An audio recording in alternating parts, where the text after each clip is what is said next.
Goeiemôre, dit is donderdagoggend 30 Oktober 2025 en ek groet julle oude gewoonte hier vanaf die walle van die Groot Rivier. Ek kan nie glo dat dit al amper weer die einde van Oktober is nie. Ons stoot nou vinnig na die einde van die jaar toe.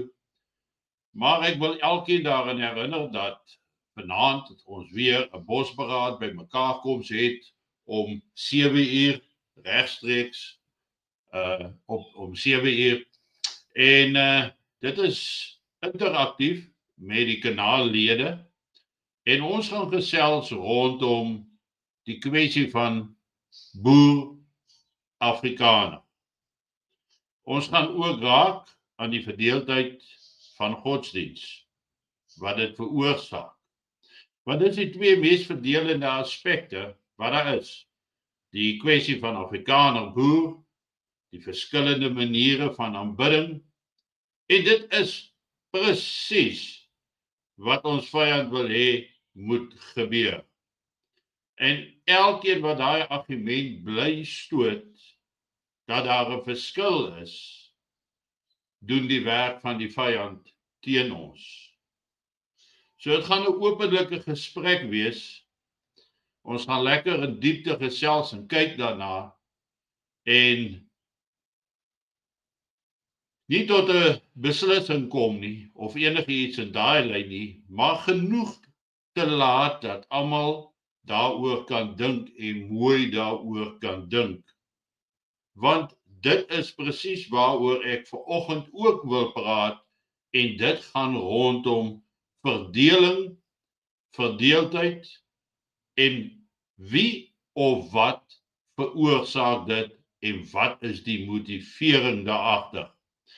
Nou, ek wil dan sommer wegspring met heel eerste, die grootste brommer van almal, Grieskan de Tooy.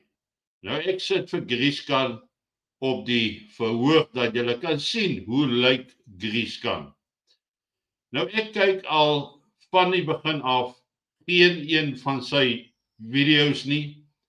Dit wat hy uitsit, kyk ek nie. Mense stuur dit vir my aan en verwag dat ek moet kommentaar lewer. Maar my kommentaar is eintlik net die volgende wat ek normaalweg ook met brommers doen.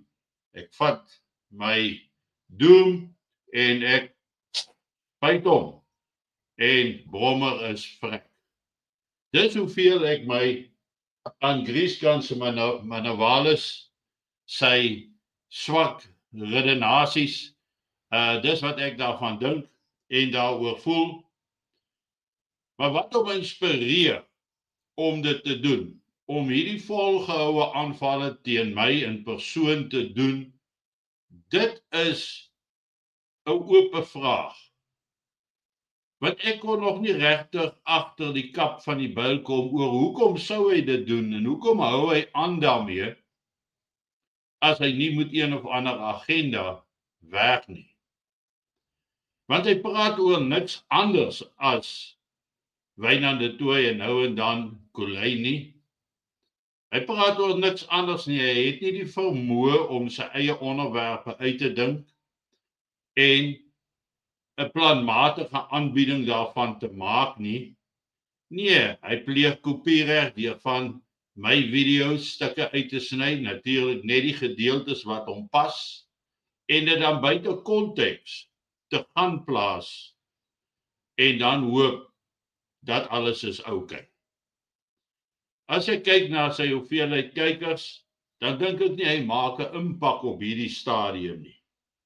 Maar as iemand my kan sê, aan watter organisasie behoort hy, wat hy doel het om mense verdag te maak, af te breek, want dit is duidelik dat sy hele agenda anti-Afrikaner boer is.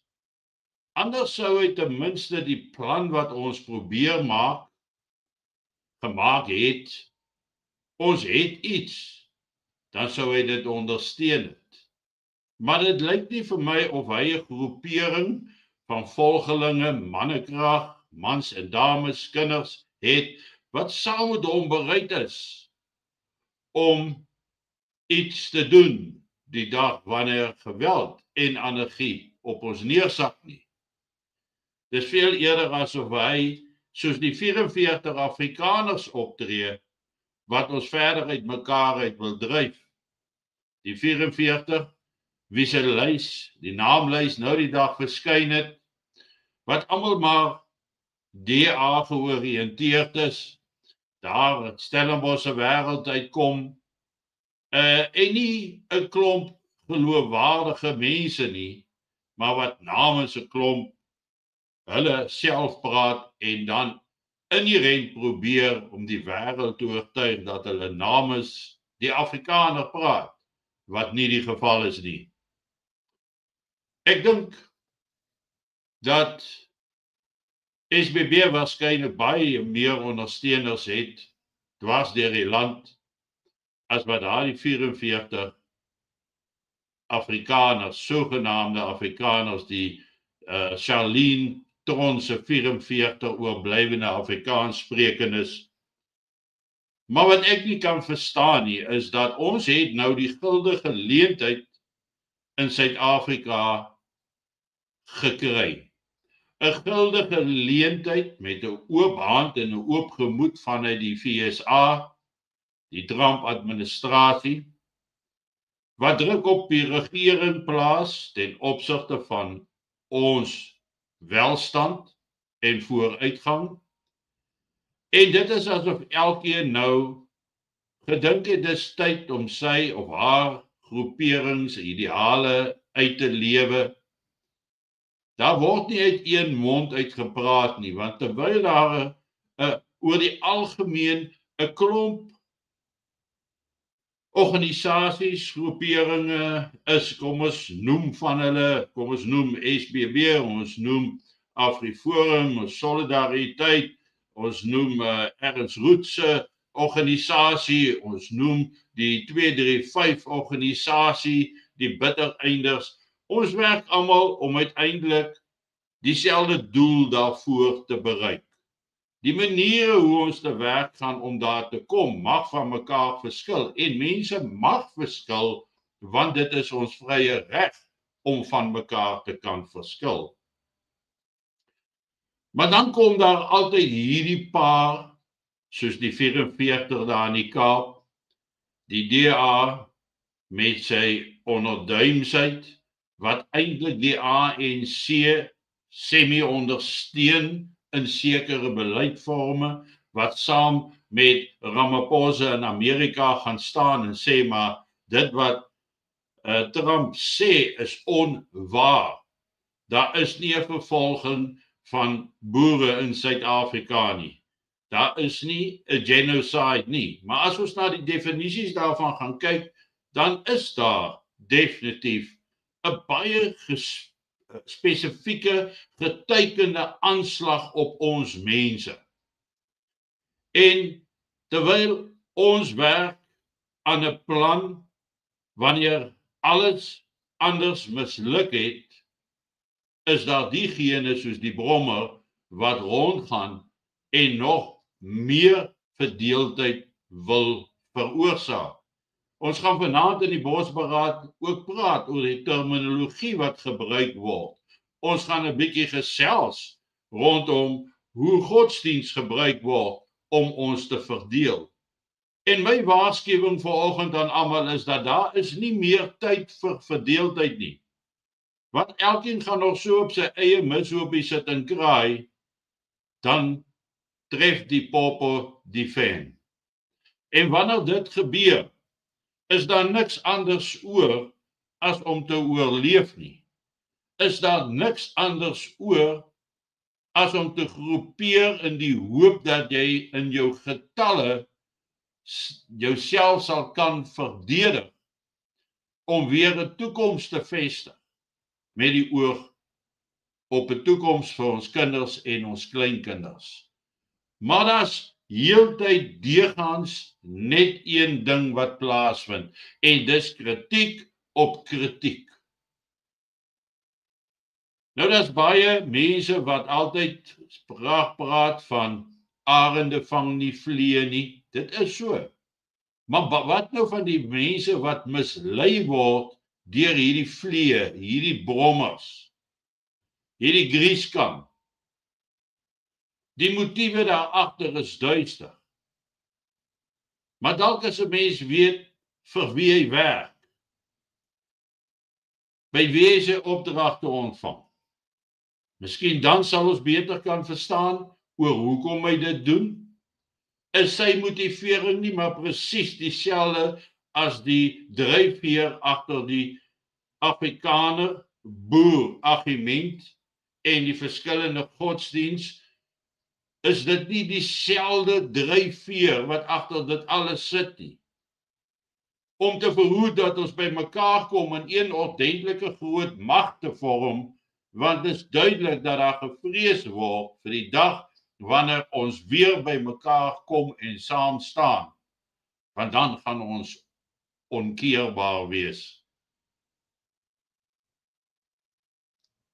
Met alles wat gebeur, met alle gesprekvoerings, platforms, inisiatiewe, is dit duidelik dat ons net in een rigting op pad is, en dis afgrond toe. Dit is nou Suid-Afrika, op pad afgrond toe. Dat al wat uiteindelik gaan oorbly, gaan geweld en anargie wees. Want daar is nie 'n wil om dit om te swaai nie. Maar ons gebruik nie hierdie goed wat ons sien gaan gebeur, om nader aan mekaar te beweeg nie. Nee, dis makliker om kritiek te lewer. Maar ek waarsku vandag, ons moet die geleenthede aangryp wanneer dit jou kant toe kom, maar jy moet dit sien kom, sodat jy dit tot voordeel kan gebruik. In groot nood lê ook uitkoms. In geweldige chaos lê daar geleenthede. En is jy gereed om 'n geleentheid te kan aangryp uit dit wat op pad is in Suid-Afrika? Sien jy 'n geleentheid in chaos? Daar is uiteindelik amper geen ander oplossing vir ons om weer op te staan en weer ons eie toekoms te bou nie. Uit die asse sal ons moet opstaan en vorentoe gaan. Maar dit is tyd dat die verraaiers, die verklikkers onder ons, dat hulle moet besef, die tyd raak min, die profiele raak dikker, maar die tyd raak minder. En dan moet hulle maar hardloop, weet nie waar jy nie, maar ook nie weswaarts nie, want dit kan vir hulle groot probleme beteken.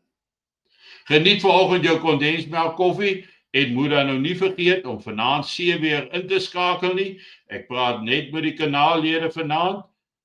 So maak seker as jy lid is dat jy inskakel, dat jy saam luister en dat jy saam kan gesels. 7 uur regstreeks vanaand. Mooi dag.